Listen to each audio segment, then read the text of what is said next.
हमारे लिए कानून है, हमारा ही कानून है। अब वही है, हमारे जितने भी विधायक है सब अपनी अपनी पेंशन लगा लिए भाई साहब, और मेरा पैसा पेंशन में कटा है। 24 साल से मुझे पेंशन अपनी नहीं मिली। मैं मरने के बाद क्या करूँगा? मर जाता आदमी तो उसको लाखों करोड़ों रुपया दिया जाता है, वो आगे लेके जाता है क्या? मैं जिंदा मैं बिकने चाहता हूँ। मैं यहाँ जो है आपके माध्यम से कि मेरी कीमत लगा दूँ, मैं बिक जाता हूँ अपने परिवार को जिनको मैं दे नहीं पाया। घर में गाली सुनता, आपने किया क्या जी? कोई छोड़ता है? 12 साल नौकरी की, 17 साल मेरी नौकरी बाकी थी।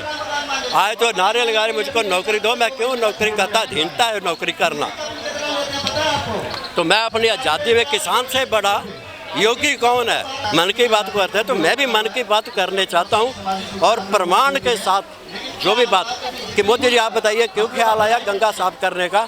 मैं भी एक मिशन पे नौकरी करते हुए निकला था कि गंगा तेरे में नहाऊंगा। गंगा को मैंने भी सुगंध खाई थी कि मैं नहाऊंगा तेरे में, तब मैं जब इसको शुद्ध करूँगा, साफ करूँगा। और वो आपको प्रमाण में फोटो में भी दे दूँगा।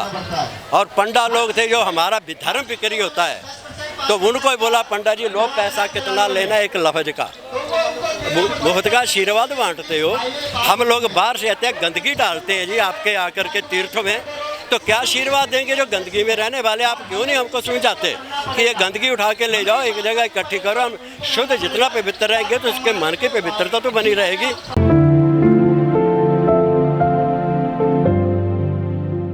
मेरा नाम मनोहर लाल शर्मा, देवभूमि हिमाचल प्रदेश का रहने वाला हूँ। दिल्ली में किस लिए आए हो? देखिए दिल्ली में आया है कि मैं अन्याय सहते सहते मुझको 24 साल हो गए, तो मैं न्याय के पाने के लिए ही दिल्ली में आया हूँ। तो मेरे पास अब इतना पैसा नहीं है कि जो हाई कोर्ट तक मैं कैसे भी गया, और वहाँ जो है कि झूठ बोल दिया मेरी कंपनी ने, जो इंडिया और भारत नाम से कोयले की कंपनी भारत सरकार की है, उसमें ही वो जो है कि वो मेरा पैसा भी आज रख गई और कोर्ट में बोलती है इसको सब कुछ दे दिया है। कंपनी में क्या थी पोस्ट आपकी? मैं शॉवल ऑपरेटर एक आता है, जो योगी जी अब अवैध निर्माण गिरा रहे हैं, मैं उस मशीन को चलाता था। JCB machine? जेसीबी तो एक बोट ही है, छोटी है, वो हमारी जो मशीन चलाता था वो फंसती थी, जेसीबी को हम उससे बड़ी वाली को उसको निकालने के लिए लगाते थे। हैवी अर्थ मूवर में मैं ऑपरेटर था। मतलब सरकारी जॉब थी आपकी? सरकारी था। और रिटायर कब हुए? मैं 99 में BRS ले लिया। BRS क्यों लिया आपने? BRS लिया है कि मेरे घर में दबाव में भी समझिए या नहीं है, जब मुझे लगा कि मैं प्रकृति का नाश कर रहा हूँ। मैं ऐसा अब नहीं करूँगा, ब्राह्मण हूँ और मैं क्या काम करता हूँ कि रात को भी मैं सोई हुई माँ को भी जमीन खोदते थे आप? हाँ, जमीन काटते थे। मैं खुदाई का काम करता था। खान थी या क्या था? कोयले की खान थी उसी में। उससे पहले मैं दूसरी कंपनी में काम करता था, NHPC में था, तो वहाँ मुझको नौकरी मिल गई।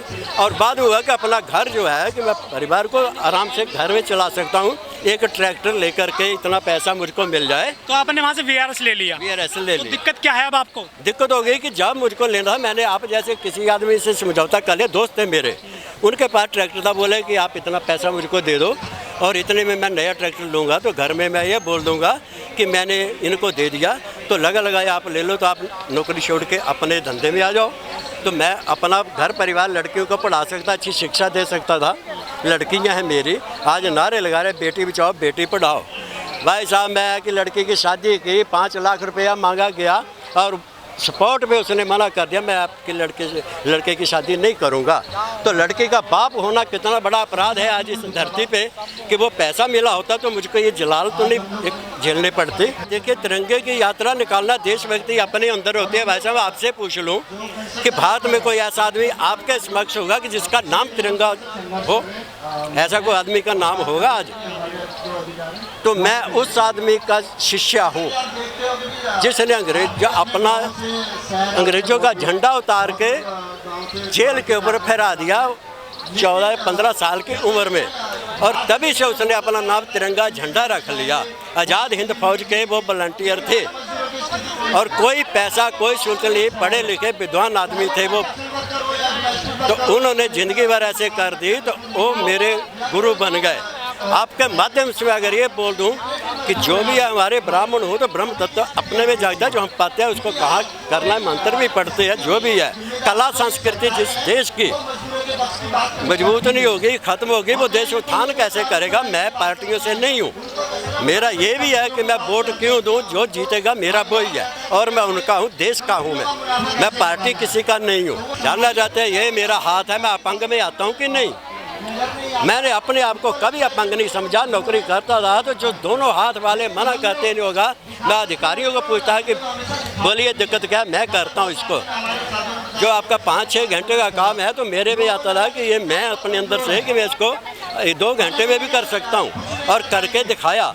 मगर बाद में जो है कि मेरे जब आया कि नौकरी छोड़नी थी तो मेरा पैसा मुझको ऐसे दुत्कार के दिया जा रहा है, तो भिखारी बना दिया मुझको इस कानून ने बनाया। फिर गांधी जी कहते हैं कि अन्याय करना पाप है और अन्याय सहना महापाप है, तो मेरे से बड़ा महापाप इस धरती पे और कौन होगा भाई साहब? है कोई तो वो मेरे सामने आए, मैं उसको गुरु मान लूँगा। फिर नारे लगाने से नहीं होता, धरातल पे चलेंगे हम।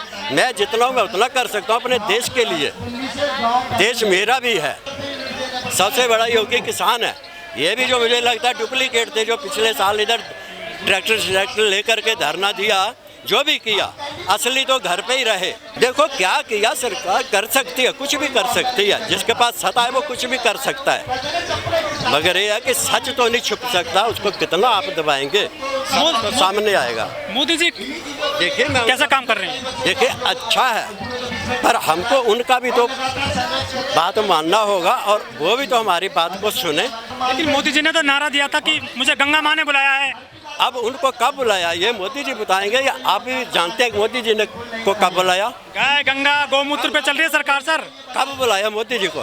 ये 2000 की मेरी है और उसके प्रमाण आज भी मोदी जी लेना चाहें। हम बीमार हैं या हमारी हवा बीमार है? आज जो हम मास्क लगा के मुंह ढांप के पूरा विश्व घूम रहा है, हमारी ओर ताक रहा है। मैं तो वो प्रमाण दूंगा कि मैंने लिख के रखा है 97 में कि हमारे विश्व में ऐसी परिस्थिति आएगी। WHO को लिखा हुआ है, कलम उठाई है। लेकिन जो उमा भारती है बीजेपी की नेता हैं, उन्होंने कहा था यदि सन 2020 तक गंगा साफ नहीं हुई तो मैं गंगा में समाधि ले लूंगी। देखिए वो उनकी बात है, मेरी अपनी थी कि मैं शुद्धिकरण करूँगा तब नहाऊंगा जितना कर सकता हूँ। मैंने तो नहीं कहा मैं सबको लेके किसी को भी, और वो आज प्रमाण दूंगा गंगा साफ हुई कि नहीं। जिस कंपनी की मैं बात कर रहा हूँ उसको आगे खुद करने पड़ी, उसका आज भी प्रमाण है। शिव गंगा है, आज मोदी वहाँ पहुँचे, अब हमारे बीमार क्यों हैं हम पूरा विश्व? ये मेरा एक मुद्दा है। अब इसके बाद जो मैंने किया नौकरी छोड़ने के बाद, तो मैंने यही है कि हमारे जो भी धर्म गुरु है, चाहे रामदेव जी कहते हैं कि भारत का स्वाभिमान है, इनका ही नारा है भारत विश्व का योग का गुरु है। प्रमाण कौन देगा जी विश्व को? मैं भारतवासी तो मैं दूंगा। मोदी जी अगर मेरा मन की बात सुनेंगे तो मैं भारत देश के लिए ये करूंगा कि मोदी जी मुझको खड़ा कर दीजिए, प्रमाण पहले जांच लीजिए कि मैं उस आँच पे ठीक उतरता हूँ। तो मैं लिख के पहले रखता हूँ, मैं ख्वाब देखता हूँ, लिख के रखता हूँ और सामने देखता हूँ कि विश्व में हो रहा है कि नहीं हो रहा है। मैं वो भारतवासी हूँ। धन्यवाद महाराज।